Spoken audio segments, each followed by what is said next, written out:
하나님 말씀 베드로후서 2장 1절 3절 말씀 가집니다. 그러나 백성 가운데 또한 거짓 선지자들이 일어났었나니 이와 같이 너희 중에도 거짓 선지자들이 있으리라. 그들은 멸망하게 할 이단을 가만히 끌어들여 자기들을 사신 주를 부인하고 임박한 백성을 스스로 취하는 자들이라. 여럿이 그들의 호색하는 것을 따르리니 이로 말미암아 진리의 도가 비방을 받을 것이요 그들이 탐심으로써 지어낸 말을 가지고 너희로 이득을 삼으니 그들의 심판은 옛적부터 지체하지 아니하며 그들의 멸망은 잠들지 아니하느니라. 아멘. 오늘 설교의 제목은 거짓 교사들의 정체와 속성에 관해서 말씀을 통해서 은혜를 나누겠습니다. 자, 베드로후서는 1장에서 보면 이 거짓 선지자들 또한 거짓 교사들을 말하고 있습니다. 그것은 곧 3장까지 계속 말하고 있거든요. 그래서 오늘 본문은 성도의 신앙생활에 치명적인 영향을 주는 거짓 교사, 곧 이단의 정체와 특성 및 이단의 그 사실 등에 논박하고 있는 본서 2장 1절 3절까지의 일련의 기사들을 게시하는 부분이라고 할 수가 있습니다. 이미 도입부 베드로후서 1장 3절에서 21절에서 암시하였던 것처럼 성도에 대한 그 이단이 두 개 공격 목표로 도덕적인 타락성과 전통적 교리에서의 이탈, 특히 그리스도의 재림에 대해 부인한다는 것입니다. 그래서 도덕적인 타락화를 일으키며 또한 예수님께서 이 땅에 재림하신다고 하는 것을 부인하게 되고 잘못된 교리를 통해서 많은 사람들에게 잘못된 말을 가리킨다는 거죠. 이에 베드로는 그 본문에서 이러한 이단의 실체와 그들의 그 죄상 및 이단 그 사실의 허구성과 그들에 대한 하나님의 심판의 확실성을 밝혀드림으로써 성도들이 이를 분명히 깨닫고 올바른 신앙생활을 위해 경계의 지침을 삼도록 하라고 말씀하고 있습니다. 이런 맥락하에 그 본론에 대한 일종의 서론적으로 본문에서 베드로 사도는 거짓 교사 곧 이단의 출현에 대해 예소한 그 출현에 대해서 말한 후에 이단의 정체성과 속성에 대해서 언급하고 있는 것을 볼 수 있죠. 그래서 아마 그 당시에 그러나 내 백성 가운데 또한 거짓 선지자들이 일어났었나니, 그러니까 일어났었던 것 같아요.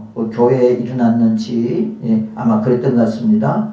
이와 같이 너희 중에도 거짓 선지자들이 있으리라 그렇게 말하고 있습니다. 그러니까 너희들 중에서 너희들 가까운 사람들 중에나 또한 교회 속에서도 그런 선지자들이 있을 것이니까 그들을 조심하고 경계하라고 말하고 있는 것이죠.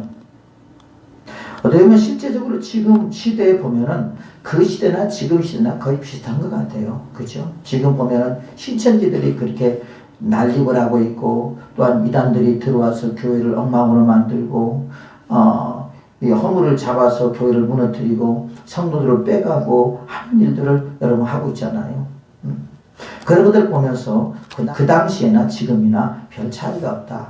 그런데 거기하고 그 베드로가 있었던 이 시대와 지금의 차이는 조금 차이는 있어요. 왜냐하면 이제는 이제 과도기입니다. 복음을 전하는 과도기적이기 때문에 어떻게 보면 그 교리적인 어떤 것들이 세계화되어 있지 아니하고 있었기 때문에 더 혼란스러움들이 참 많았을 거라고 봐요. 그렇죠?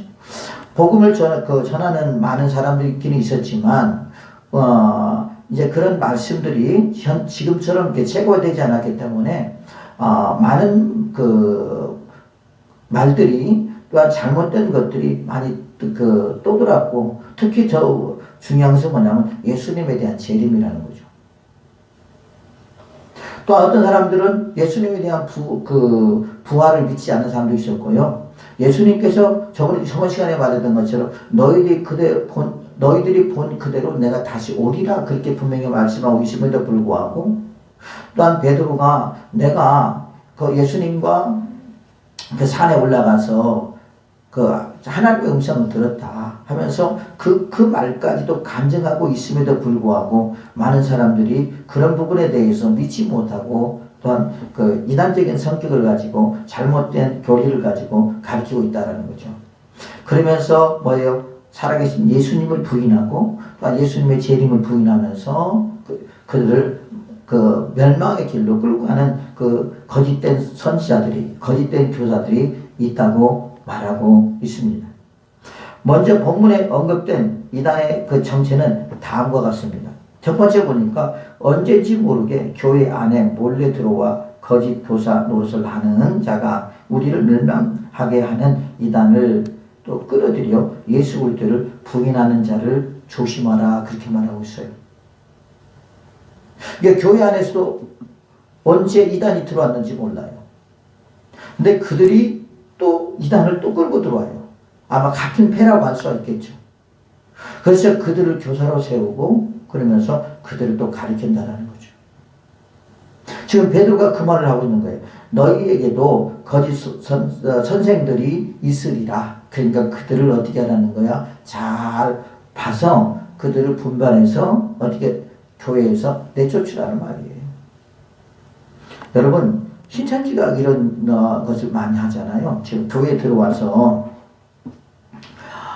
열심히 충성하고 봉사하면서 그다음에 목사님의 그 신임을 얻게 되고 그러면서 이제 어느 순간부터 정체가 드러나는데 목사님의 허물을 말하고 또한 교회의 문제점을 말하고 그러면서 자꾸 교회에 분란을 일으키게 되고 그러면서 어떻게 합니까?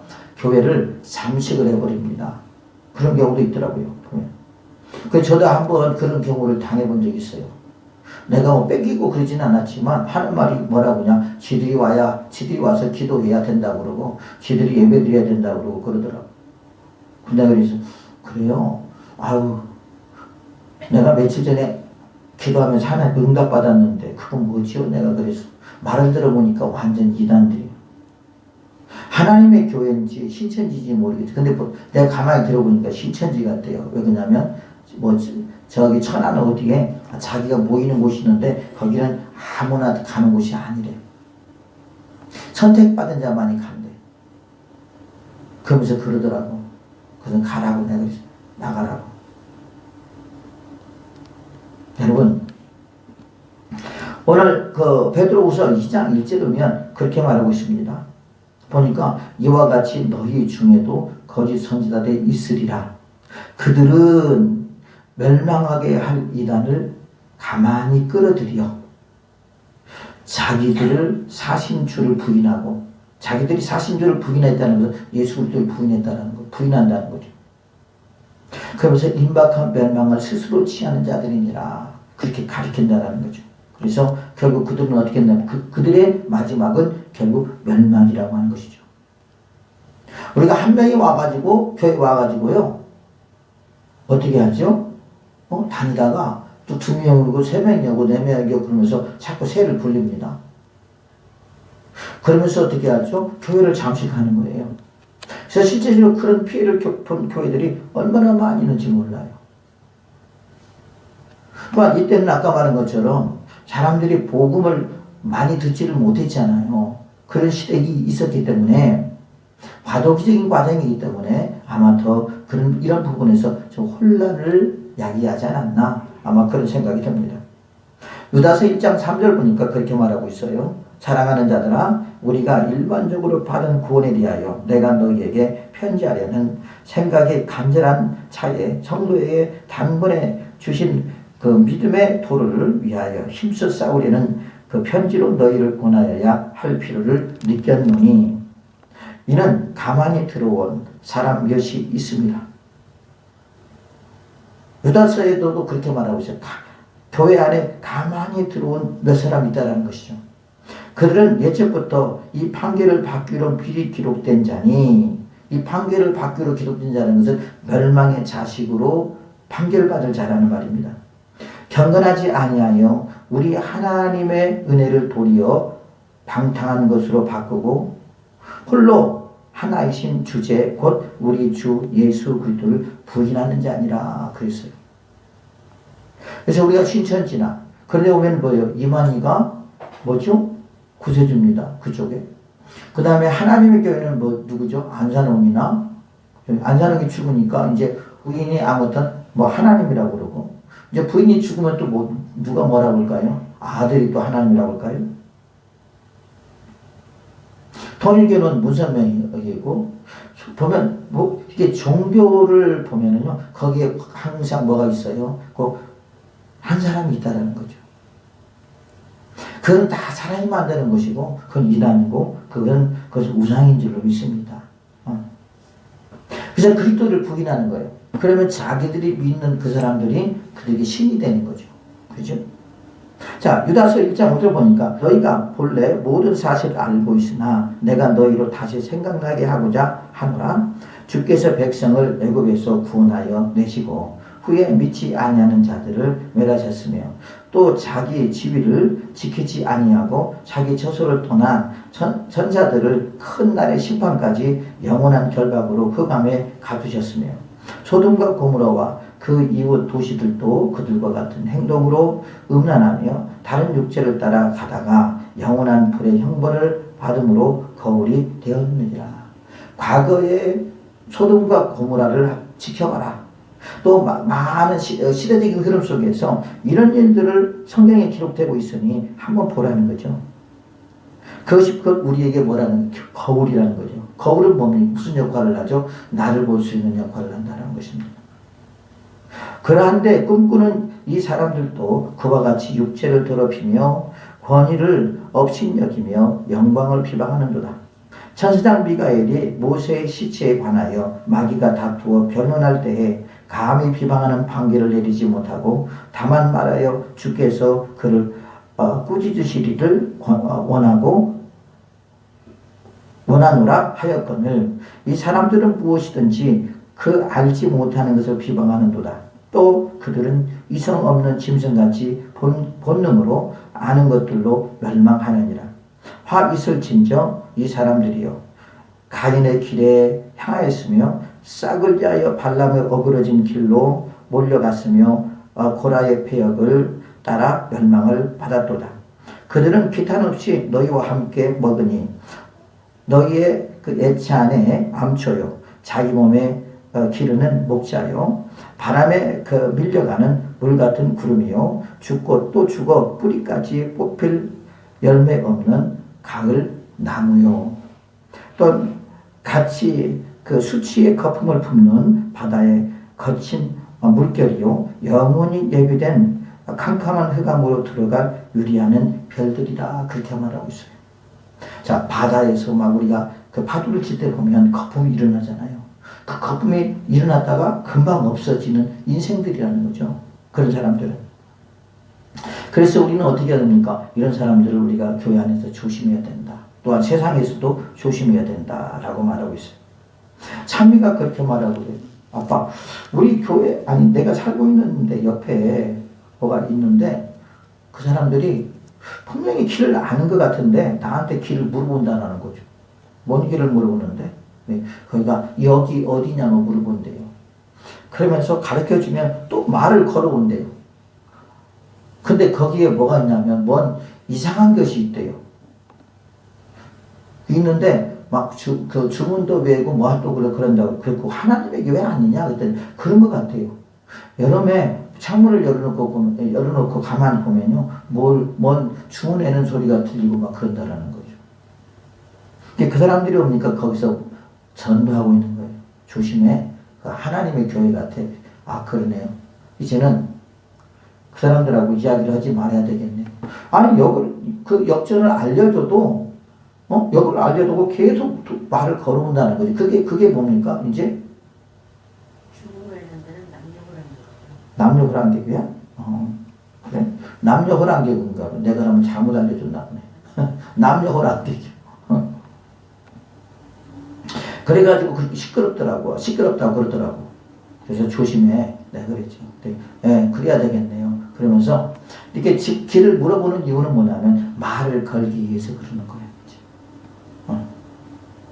그래서 우리도 사실 조심해야 돼요. 왜 그러냐면 이 사람들은 교회 안 다니는 사람들을 끌고 가려고 하는 게 교회 다니는 사람들 끌고 가려고 하는 게 더 문제라는 거죠. 또한 두 번째로 보면 예수님의 구속 교리를 부인함으로써 스스로 멸망한 자들이라고 말하고 있어요. 아까 그 베드로후서 2장 2절 보니까 그러나 백성 가운데 또한 거짓 선지자들이 일어나니 이와 같이 너희 중에도 거짓 선생들이 있으리라. 그들은 멸망하게 할 이단을 가만히 끌어들여 자기들을 사신 주를 부인하고 그래서 임박할 멸망을 스스로 취하는 자들이라. 그래서 우리가 그러죠. 우리의 그 주인 또한 우리를 그 구원하실 분은 누구냐? 곧 예수님이거든요. 그런데 그런 예수님을 부인한다는 거죠. 이것이 보니까 그 잘못된 자들의 거짓된 자들의 특징이라고 할 수가 있습니다. 자, 그러면 이단들의 속성을 우리가 살펴봐야 될 필요가 있다라는 거죠. 첫 번째로 보면 이단들의 속성은 뭐냐면 도덕적으로 특히 성적으로 극도로 타락한 행위를 일삼는다라는 거죠. 오늘 베드로후서에 보면 그렇게 말하고 있어요. 여럿이 그들의 호색하는 것을 따르리니 이로 말미암아 진리의 도가 비방을 낳는 것이요 라고 말하고 있습니다. 자, 여기서 보면 여럿이 그들의 호색하는 것을 따르리니라고 하는 말은 이 호색하는 것은 온갖 종류의 반복되는 성적 행위를 뜻하는 것으로서 이방 종교들이 갖는 그 특성을 잘 나타내 준다는 것이죠. 우리가 보면 이방 종교, 이단들 그런 걸 보면 다 이런 데 연결되어 있는 것을 우리가 알 수 있잖아요. 그죠? 그래서 매스컴이나 유튜브나 이런 그런 데서 이렇게 많이 나오잖아요. 거짓 교사들은 이방 종교에서 우상 숭배를 하며 형적 방탕에 빠지며 자기뿐만 아니라 타인들도 미혹하여 집단적으로 타락시키는 것이 사단의 역사라는 말이에요. 이단들의 역사라는 거죠. 이로 말미암아 진리의 도가 비방을 받을 것이요 그렇게 말하고 있습니다. 여기에서는요 여러분 무서운 부분이 있는데 그게 뭐냐면 곧 교회를 비방하게 하려고 하는 마귀의 역사가 있다는 거죠. 도에 해당하는 헬라어 호도스는 신약성경의 그리스도인들의 윤리적이고 종교적인 삶의 태도를 가리키는데 사용되는 말로서 진리의 도는 교리가 아니라 윤리적인 삶의 양태를 나타내는 것입니다. 거짓 교사들의 그 부도덕한 그 성적으로 방탕을 하며 살아갈 때 그리스도를 따르는 삶을 방해하는 결과를 초래하게 된다는 거죠. 그렇잖아요. 그죠? 그럼으로써 어떻게 합니까? 결국 성적 타락은 사회의 비방거리가 되며 예수 그리스도를 믿지 않는 사람들에게 조롱거리가 되며 또한 비방거리가 된다는 것을 우리는 잊지 말아야 돼요. 또한 예수 그리스도를 믿지 않는 사람들이 뭐하죠? 자기는 또 그런 일들을 하면서 또 교회 다니는 사람들을 그렇게 또 욕하잖아요. 누가 그러더라, 그죠? 누가 뭐 목사가 그러더라, 뭐 장로가 그러더라, 뭐 권사가 그러더라, 집사가 그러더라, 교회 집사가 그러더라. 그런 식으로 어떻게 합니까? 그들이 입방아를 짓는다는 거죠. 여러분 이게 무서운 거라는 거죠. 왜 그러냐면 그 사람의 뭐예요? 그 사람의 구원을 방해하는 거잖아요. 야, 그러면 결국 어떻게 교회 다니는 사람들도 이렇게 사네. 교회를 못 다녀 그러면. 그러면서 어떻게 되는 거죠?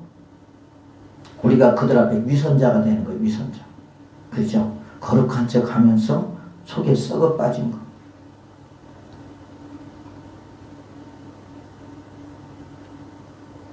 이것이 뭡니까? 교회를 비방하고 타락하게 하게 한, 또 성도들을 타락하게 위한 마귀의 역사라는 거죠. 그래서 여기서 보면 그렇게 말하고 있어요. 여럿이 그들이 호색하는 것을 따르리니 이로 말미암아 진리의 도가 비방을 받을 것이요. 진리의 도가 비방을 받을 것이라고는 무슨 말이냐? 예수 그리스도께서 우리의 잘못된 행동을 통해서 믿지 않는 자들에게, 사회 사람들에게, 많은 사람들에게 비방거리와 조롱거리가 될 거라는 거죠. 그것을 제공하는 것이 누구냐? 저와 여러분들이라는 것입니다. 이게 뭡니까? 이단들이 우리를 무너뜨리려고 하는 속성이라는 거죠. 그래서 우리는 뭡니까? 우리는 이런 데에 현혹되지 말고 우리가 잘 싸고 승리하는 하나님의 사람들이 되어야 될 줄 믿습니다. 여러분 생각을 해보세요. 그렇잖아요. 왜 지금 교회 밖에 있는 많은 사람들이 교회를 욕하느냐? 그 이유가 바로 이런 것들이잖아요.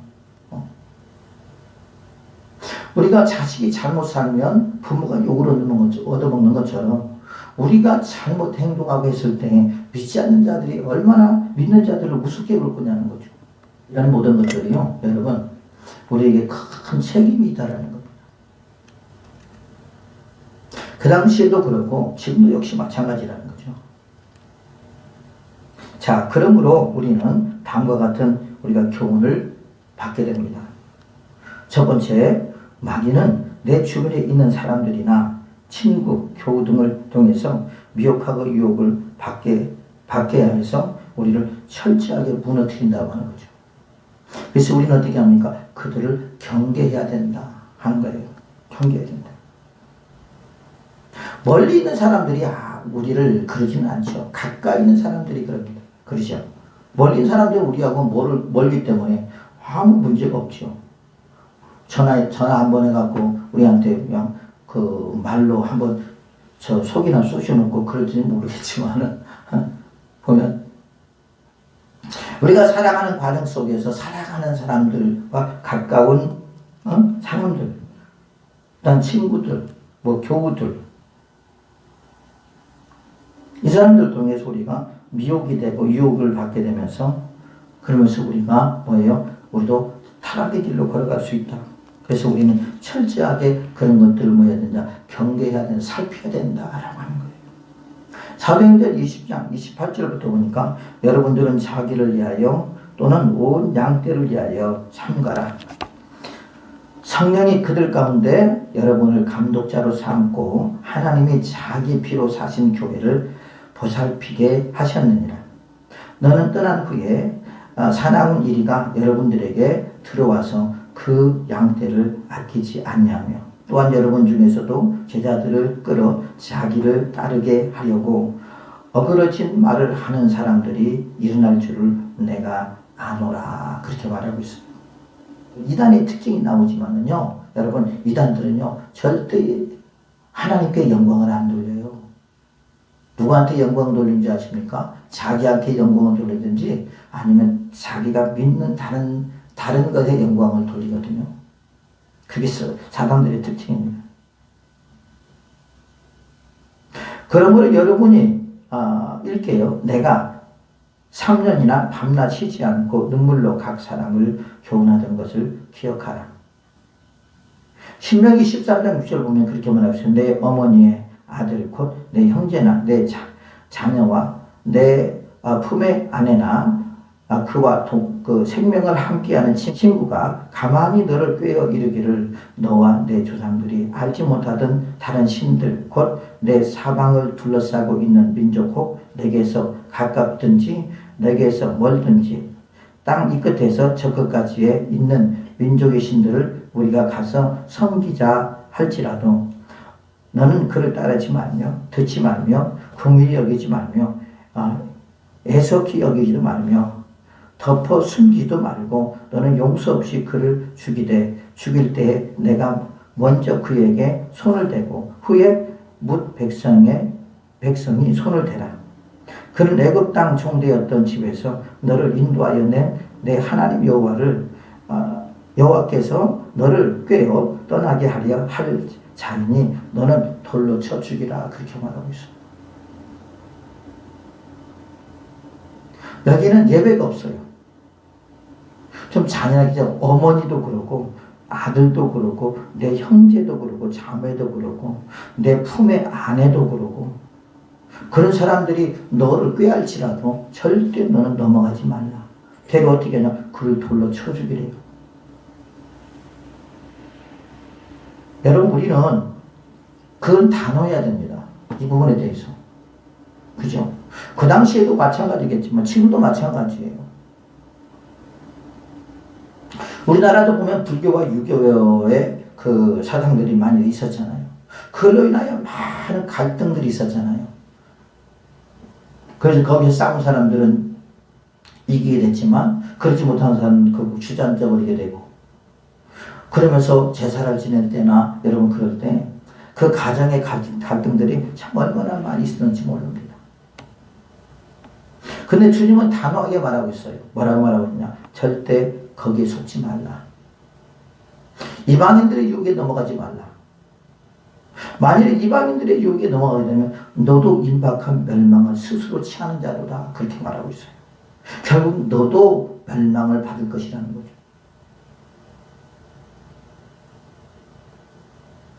참 이것이 무서운 말이죠. 뭐야? 왜 그냥 우상을 섬기니까. 그래 안 그래요? 그죠? 또 이단을 따라가니까. 또 잘못된 것을 뭐 호색을 또 호색으로 살아가니까. 그래서 주님께서는 단호하게 우리에게 이렇게 말씀하고 있습니다. 또한 두 번째 보면 여기서 주는 교훈은요, 마귀나 이단들의 덫에 걸리면 빨리 빠져나와야 돼요. 우리가 보면 그런 경우가 있잖아요. 신천지에 들어가고 여러분 못 빠져나와가지고 얼마나 힘드는 사람들이 많아요. 그죠? 모르고 들어갔다가 보니까 신천지예요. 빠져나오려고 하니까 때로는 위협도 하고 막 그랬다고 그러잖아요. 우리는 어떠한 죄의 길에 들어있을 때 우리는 빨리 빠져나와야죠. 그렇지 않으면 안 된다는 거죠. 마태복음 13장 25절 보니까 사람들이 잘 때에 그 원수가 와서 곡식 가운데 가라지를 덧뿌리고 갔더니 그렇게 말하고 있어요. 우리의 심령에 뭘 뿌리고 갔어요? 가라지를 뿌리고 갔다는 거죠. 여러분 우리가 보면은 시골에 보면은 그 여름에 아니 봄이죠. 봄에 이제 이렇게 벼를 심습니다. 벼를 심었는데 나중에 딱 보면 벼도 자라지만 모두 피도 자라요. 피가 뭐냐면 벼같이 똑같은 비슷한 거예요. 그래서 그걸 자라면서 옛날에 그것들을 그 농부들이 이렇게 뽑아주고 그런 경우가 있는데 주님은 그렇게 말하고 있어요. 다 익은 곡식에 그 피를 뽑으려고 때 내버려 두라. 알곡이 상할까 하노라. 어차피 마지막 때 뭐가 있다는 게 심판이 있다는 거죠. 그러면서 마귀는요, 이렇게 어떻게 합니까? 우리 가슴에 뭘 심어놔요? 이렇게 가라지를 뿌리놓는다는 거죠. 또한 덫에 걸릴 수 있도록 우리를 덫을 만들고 함정을 만든다는 거죠. 에스겔서 19장 4절 보니까 이들이 듣고 함정으로 그들을 잡아 갈고리로 꿰어 끌고 애굽으로 간지라. 내가 마귀에게, 사단에게, 또한 나를 유혹하는 자들에게 여러분 유혹을 당하니까 나를 어떻게 갈고리로 꿰어 끌고 애굽으로 간지라 그랬어요. 애굽은 뭘 가리키는 거죠? 뭔 가리키는 거죠? 마귀의 땅을 가리킨 거죠. 이방이 포위하고 있는 지방에서 그를 치려와서 그의 위에 그물로 치고 함정에 잡아 우리를 넣고 갈고리를 꿰어 끌고 바벨론 왕에게 이르렀나니 그를 옥에 가두어 그 소리가 다시 이스라엘 산에 들리지 아니하게 하려 함이라. 나는 오늘 이 설교를 하면서 참 무섭다. 그렇구나. 마귀는, 귀신들은 우리를 이렇게 함정이나 덫에 걸리게 해서 어떻게 합니까? 우리를 갈고리로 꿰어서 어디로 끌고 가요? 애굽으로 끌고 가요. 지옥으로 끌고 가요. 여기서 보니까 바벨론 왕이라고 했어요. 바벨론, 그 갈고리를 꿰어 끌고 바벨론 왕에게 이르렀나니 그는 옥에 가두어 그 소리가 다시는 나지 않게 한다.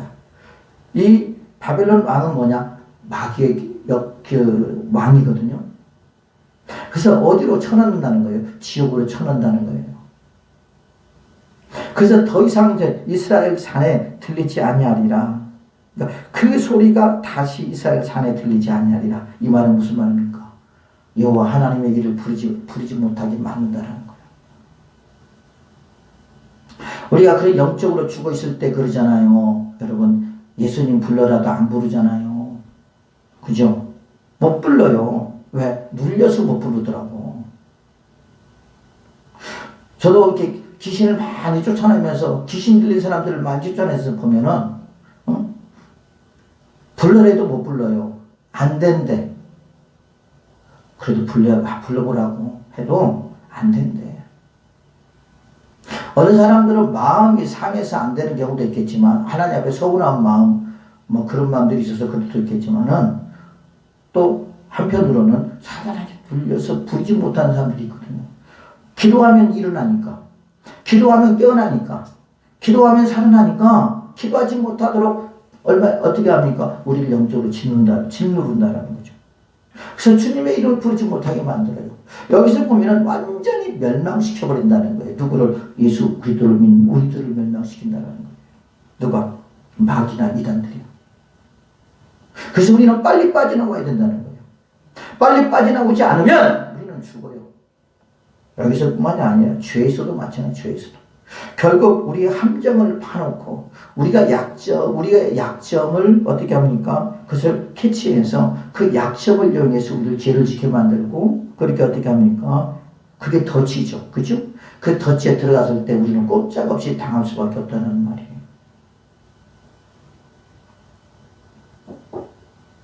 뭐 우리를 잡기 위해서 그러는 거거든요. 아예 우리를 그냥 잡아서 꽁꽁 묶어놓기 위함입니다. 우리는 여기서 빨리 빠져나오지 않으면 우리의 영혼의 생명의 위협을 받아요. 그래서 우리는 빨리 빠져나와야 돼요. 여기서. 그렇지 않으면 안 됩니다. 그래서 주님이 오직하면 그랬어요. 먼저 강한 자를 결박하라. 그래야지만이 너희들이 그 집에 가서 취할 것을 취할 수 있지 않겠느냐. 그러니까 내 속에 있는 것부터 우리는 빨리 그런 것들을 없애야 되는데 내 속에 있는 것들이 그게 없어지지 않으니까 맨날 거기에 끌려다니고 미혹당하고 유혹당하고 죄질 생각만 하고 그죠? 죄질 계획만 갖고 있고 그게 뭐 하는지도 모르고 생명에 이어받는지도 모르고 그러고 산다라는 거죠. 경건의 모양은 있어도 경건의 능력을 부인하는 자들이잖아요. 그러니까 앞으로 이제 믿음이 다 사라지고 믿음이 다 없어지고 그럴 때 또한 영성이 떨어질 때 여러분 수많은 사람들이 아마 마귀의 밥이 되지 않을까요? 저는 월요일날, 화요일날, 수요일날 저번 주 그랬죠? 이번 주도 또 어제 화요일날 그랬죠? 그 자기 신앙을 지키려고 그 여개국자 그 안식처에서 그렇게 돈을 내고 매일 아침마다 기도하고 예배드리고 저녁 때 기도하고 여러분 그러면서 자기 신앙을 지키려고 하는 그 사람들이 참 아름답더라고요. 어제는 선교사님들 여자분 선교사님들이 한 10분이 계신다는데 거기에서 갔는데 야 그래 우리가 이 땅에 살면 얼마나 살고 마지막 얼마나 우리가 잘 준비를 해야지 뭐. 마지막 목사님들이나 선교사님들이나 여러분 그 교회에서 막 일했던 사명자들도요 마지막 타락해가지고 어디에 막 그 다단계가 있고요 어디 이상한 데 가 있고요 그러면서 자기 영혼들을 다 팔아먹는 사람들이 얼마나 많은지 몰라요. 이제 예수님 맞을 준비를 해야 되는데 예수님 맞을 준비를 하지 않고 세상 속에 푹 빠져서 그것도 성실하고 정직하게 일하기보다는 다른 사람 등골 빼먹고 사기치고 여러분 그런 데 가서 다른 사람들에게 상처 주는 그런 데 가서 그 일을 한다는 게 여러분 그게 옳은 거냐 그런 판단력도 없냐고요. 그 사람들을 바라볼 때 야, 여기서 이 산골짜기에서 저렇게 맨날 뭐 하고 살아갈까 참 심심하겠다 답답하겠다 그렇게 라고 생각하겠지만 아니요. 이제 요단강 건너갈 분들이 얼마 안 남았어요. 그잖아요. 하나님께서 자꾸 우리가 경고할 때가 있어요. 경고. 그죠? 우리는 그것을 잘 우리는 받아들여야 돼요. 저도 마찬가지고 여러분도 마찬가지예요. 우리는 언제 하나님 앞에 부름받을지 몰라요. 그죠? 자, 그 다음에 세 번째로 뭐냐, 예수님께서 그들의 열매를 보고 그들의 나무를 알라고 교훈하고 있어요. 우리는 사람들의 행위를 살펴봄으로써 그들을 분별해야 돼요. 분별. 여러분, 옛날에는요 진짜 참 아름다운 사람들 많았어요. 보면 그죠? 근데 지금은 자기 마음대로 예수 믿어요. 말 성경대로 안 믿어요. 자기 마음대로 예수를 믿어요. 자기 마음대로 예수님을 믿는다니까요. 그게 예수님 믿는 거예요? 아니에요. 마태복음 7장 10절 보면 무릇 선지자들을 삼가라. 양의 옷을 입고 너희에게 나오나 속에는 노략질하는 일이라. 그들의 열매로 그들을 알지니 가시나무에서 포도를 또는 엉겅퀴에서 무화과를 따겠느냐. 이와 같이 좋은 나무마다 아름다운 열매를 맺고 못된 나무가 나쁜 열매를 맺나니 좋은 나무가 나쁜 열매를 맺을 수 없고 못된 나무가 아름다운 열매를 맺을 수 없느니라. 아름다운 열매를 맺지 아니하는 나무는 찍혀 불에 사르느니라. 그러므로 그들의 열매로 그들을 알리라. 그렇게 말하고 있어요. 당연하죠. 여러분 그러지 않아요? 좋은 나무는요 좋은 열매를 맺더라고. 그래서 보면은 그래서 농부가 부지런히 나무를 좋은 나무로 가꿔요. 그렇죠? 그래서 우리가 보면은 영적인 삶을 살아가는 사람들, 그죠? 열심히 기도하고 그런 사람들은 어떻게 해요? 성령의 열매를 맺으려고 참 노력을 많이 하잖아요. 근데 우리가 육신에 따라 살아가는 사람들은 어떻게 해요? 결국 사망의 열매를 맺잖아요. 이게 뭡니까? 그 열매를 보고 우리가 주님 앞에 서는 날 우리가 심판받는다는 것을 잊지 말아야 됩니다. 네 번째로 보니까 우리가 이단이나 거짓 선지자들이 그들의 입으로 예수님께 영광을 돌리지 않는 것을 우리는 잘 살펴봐야 된다는 거죠.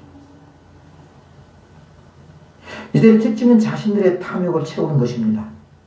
그래서 우리는 표면적 즉 그 사람의 말만 믿지 말고 그 내용 속에 어떤 내용이 숨겨져 있는지를 잘 살펴봐야 된다는 거죠. 근데 무엇과 연관이 되어 있느냐? 돈과 연관이 되어 있어요. 돈. 그래 안 그래요? 돈과 연관이 되어 있습니다. 아무리 거짓 교사들이 아무리 여러분 사람이 유혹한다 할지라도 여러분 우리가 성령 충만하면요 사실 솔직히 얼마든지 그 유혹을 이길 수 있거든요. 그런데 그러지 못하니까 우리 육신의 정욕에 빠지더라고요. 하나님이 계속 경고하는 거예요. 사실을 어느 때는 그럴 때가 있어요. 하나님께서 이렇게 우리에게 어떤 일에 대해서 말을 해줌에도 불구하고 경고를 그것을 받아들이지 않는다는 게 문제라는 거죠. 자, 마지막으로 다섯 번째로 보면 거짓 선자들과 교사들과 이단에 빠진 자들은 마지막 심판과 멸망이 기다리고 있다는 것을 잊어서는 안 된다는 거죠. 1절 보니까 그러나 내 백성 가운데 또한 거짓 선자들이 일어났었나니 이와 같이 너희 중에도 거짓 선자들이 있으리라. 그들은 멸망하게 할 이단을 가만히 끌어들여 자기들을 사신초를 부인하고 임박한 멸망을 스스로 취하는 자들이라. 3절 보면 그들이 탐심으로써 지어낸 말을 가지고 너희로 이득을 삼으니 그들의 심판은 옛적부터 지체하지 아니하며 그들의 멸망은 잠들지 아니하느니라. 너희들이 아무리 피하려고 한다 할지라도 피할 수가 없다 라고 하는 말이에요. 여러분 우리가 보면 그러죠. 마지막 현상이 사단이 이제 자기 때가 얼마 남지 아니함을 알고 할 수만 있으면 믿는 자들을 유혹하고 미혹해서 죄 가운데 빠뜨리고 그리고 우리를 아까 어디를 끌고 갔대요? 애국으로 끌고 가서 그죠? 바벨론 왕 앞에 우리를 끌고 가는 것처럼 우리를 끌고 가려고 하는 사람이 끌고 가려고 하는 것들이 누구냐? 그것이 사단이에요. 우리 영혼을 사랑하는 자들. 그게 부모가 될 수 있고요. 그죠? 그게 내 이웃의 사람이 될 수 있고 나와 가까운 사람이 될 수 있고 그래요. 그래서 우리는 어떻게 해야 되느냐? 우리는 마지막 때 경계를 해야 된다는 거죠. 거기에 빠지지 말아야 된다는 거죠. 그리고 어떻게 해야 되느냐? 우리는 승리를 쟁취해야 될 줄로 믿습니다. 우리가 걱정해야 될 것은 뭐냐? 하나님이 우리를 지켜주신다.